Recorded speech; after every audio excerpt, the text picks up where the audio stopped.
ஆண்டவராகிய இயேசு கிறிஸ்துவின் நாமத்தில் அன்பின் வாழ்த்துக்கள். இந்த நாள்ல கூட உங்களை பார்ப்பதுல ரொம்ப சந்தோஷங்க. நீங்க ரொம்ப நல்லா இருப்பீங்க. கர்த்தர் உங்க குடும்பத்தை நிச்சயமா ஆசீர்வதிப்பாரு. இந்த நாள்ல, இந்த புதிய நாள்ல நீங்க ஒரு ஆசீர்வாதமான காரியத்தை பார்க்க போகிறீங்க. ஆண்டவர் இன்றைக்கு உங்களை பார்த்து சொல்றாரு, என் மகனே, என் மகளே, நான் உங்களை உயர்த்த போகிறேன். நான் உங்களை உயர்த்தும் நேரம் வந்துவிட்டது. உங்கள் சூழ்நிலை மாறப்போகிற நேரம் வந்துவிட்டது. உங்கள் குடும்ப காரியங்கள் மாறப்போகிற நேரம் வந்துவிட்டது என்று சொல்லி இன்றைக்கு ஆண்டவர் உங்களுக்கு ஒரு வாக்கு தராருங்க. உங்க பிரச்சனை எல்லாம் மாறப்போகுதாமா, உங்க தேவைகள் எல்லாம் சந்திக்கப்பட போதாமா, உங்க எல்லா காரியத்தையும் தேவன் இன்னைக்கு செய்ய போறாருன்னு சொல்லி இன்னைக்கு ஒரு வாக்கை இன்னைக்கு ஆண்டு உங்களுக்கு கொடுக்க போறாரு. இந்த வசனத்தை நான் காண்பித்து கொடுக்கட்டா?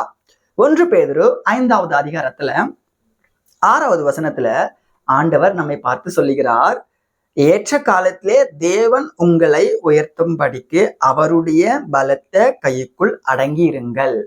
மகனே, மகளே, நான் உன்னை உயர்த்த போறேன்ப்பா. நீ என்ன பண்ணு? வெயிட் பண்ணு, அவசரப்படாத.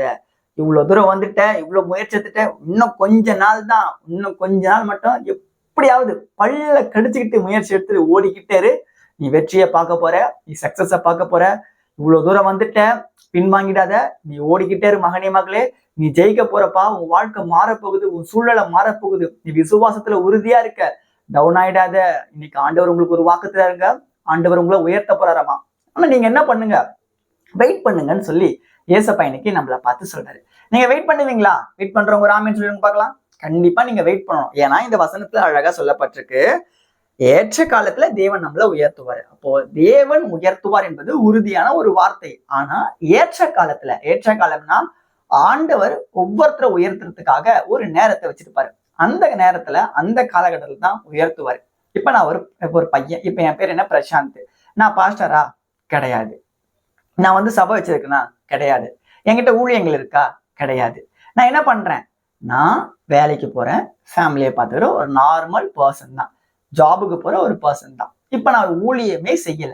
எங்க சர்ச்ல சண்டே கிளாஸ் மினிஸ்ட்ரி மட்டும் ஞாயிற்றுக்கிழமைனா போய் எடுத்துட்டு வந்துடுறேன். அவ்வளவுதான். ஒரு சர்ச், ஒரு வீட்டாண்ட போயிட்டு சர்ச் மூலியமா போய் சண்டே கிளாஸ் எடுத்துட்டு வந்துடுறேன். நான் பண்ற ஊழியம் இதுதான். இப்ப என்ன ஏசப்பா போய் கேட்கிறேன், ஏசப்பா என்ன ஊழியத்தில் எடுத்து பயன்படுத்துங்க, நான் உங்களுக்காக எழும்பணும், என்ன ஊழியத்துல எடுத்து பயன்படுத்துங்க. நான் இன்னைக்கு பெரிய பெரிய பாஸ்டர் டஃப் கொடுப்பேன் பிரசங்கத்துல, என்னால முடியும் ஆண்டவரே, நீங்க எனக்கு கொடுங்க ஆண்டவரேன்னு சொல்லி நான் ஆண்டவர்கிட்ட என்னதான் கேட்டா கூட நடக்காது. ஏன் அப்படின்னா, ஆண்டவர் என்ன சித்தத்தை வச்சிருக்காரோ பிரசாந்த குறித்து அதுதான் நடக்கும். அப்ப ஆண்டவரா உயர்த்துவாரு, ஆண்டவரா மகிமைப்படுத்துவாரு, ஆண்டவர் தான் பயன்படுத்துவாரு. அப்ப ஆண்டவர் நம்மை பயன்படுத்தி நம்மை உயர்த்துவாரு. இன்றைக்கு ஆண்டவர் உங்களை பார்த்து சொல்றாரு, மகனே, மகளே, நான் உன்னை பயன்படுத்துறதுக்காக உயர்த்த போறேன். அப்போ நான் பயன்படுத்துறதுக்கான ஒரு நேரம் இருக்கு. அந்த நேரம் சீக்கிரமா வரப்போகுது. நீ கவலைப்படாத. எல்லா சூழ்நிலையும் நான் உன் வாழ்க்கையில இருந்து மாத்த போறேன்னு சொல்லி இன்றைக்கு ஆண்டவர் உங்களுக்கு ஒரு வாக்கு தராருங்க.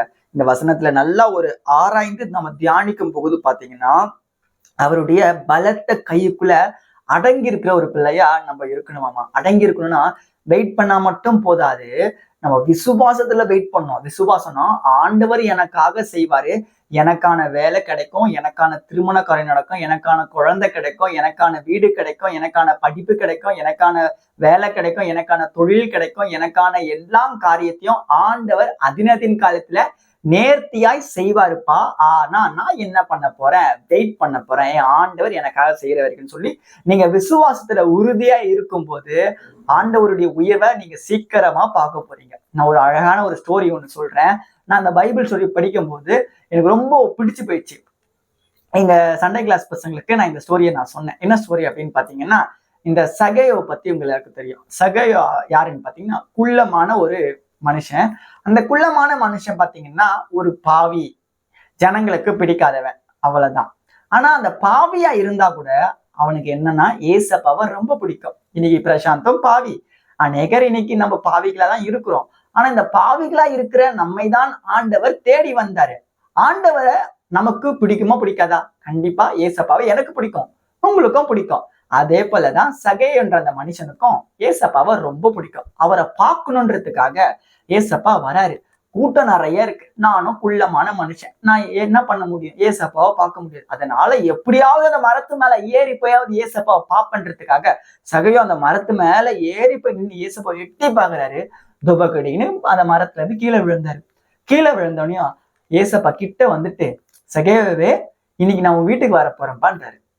அந்த இடத்துல பாத்தீங்கன்னா ஏசப்பா சகையோடைய பாவத்தை பார்க்கல, சகையோட முயற்சியை பார்த்தாரு. என்ன பார்க்கணுன்றதுக்காக அவன் மரத்து மலை ஏறினான் அப்படின்றதுக்காக. இன்னைக்கு ஆண்டவரை பார்க்கணுன்றதுக்காக நீங்க டெய்லியும் பைபிள் படிக்கிறீங்களா? டெய்லியும் ப்ரேயர் பண்றீங்களா? ஏசப்பாவோட நேரத்தை செலவழிக்கிறீங்களா? அப்ப ஆண்டவர் உங்களை பார்க்க போறாரு. ஆண்டவர் உங்ககிட்ட பேச போறாரு. ஆண்டவர் இன்னைக்கு உங்களை உயர்த்த போறாருங்க. விசுவாசத்தோட இருங்க. ஆண்டவர் உங்களை உயர்த்த போற அந்த நேரமும் காலமும் சீக்கிரமா வந்துடுச்சு. ஏற்ற காலத்துல ஆண்டவர் உயர்த்துவாரு. ஆனா நம்ம என்ன பண்ணோம்? அவருடைய பலத்த கைக்குள்ள அடங்கி இருக்கிற ஒரு பிள்ளையா நம்ம வெயிட் மட்டும் பண்ணா போதும். விசுவாசத்துல வெயிட் பண்ணோம். அந்த இடத்துல சகேவு பாத்தீங்கன்னா முயற்சி எடுத்தாரு. என்ன முயற்சி? மரத்து மலை ஏறினார் ஏசப்பா பார்க்கணுன்றதுக்காக. இன்னைக்கு நம்ம கூட நம்ம வேலையில, தொழில்ல, படிப்புல, நம்மளுடைய எல்லா காரியத்திலும் நமக்கு சக்சஸ் கிடைக்கணும்னா நம்ம முயற்சி எடுக்கணும். நம்ம முயற்சி எடுக்க அந்த முயற்சியோட ஆண்டவருடைய சித்தத்தின்படி ஒரு நாள் நம்ம வெற்றியை பார்ப்போம். அந்த காரியங்கள் நம்ம கைகூடி வர பண்ண தேவன் வல்லவரா இருக்காரு. அது சீக்கிரமா நடக்க போது. இன்றைக்கு கூட உங்க வாழ்க்கையில அது நடக்கலாங்க. நம்ம ப்ரேயர் பண்ணலாமா? விசுவாசமா இருக்கீங்களா நீங்க?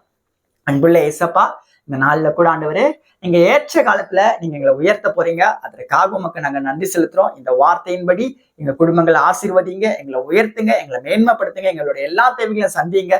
தேவன் உயர்த்த போற நாளுக்காக நாங்கள் காத்து கொண்டிருக்கோம். நாங்க விசுவாசத்துல உறுதியா இருக்கிற பிள்ளையா மாற்றுங்க. இன்றைக்கு கூட எடுக்கிற பிரயாசங்களை பிள்ளைகளுக்கு ஆசீர்வதித்து தருவீராக. இயேசுவின் நாமத்துல ஜெபிக்கிறோம் பிதாவே. ஆமென். ஆமென்.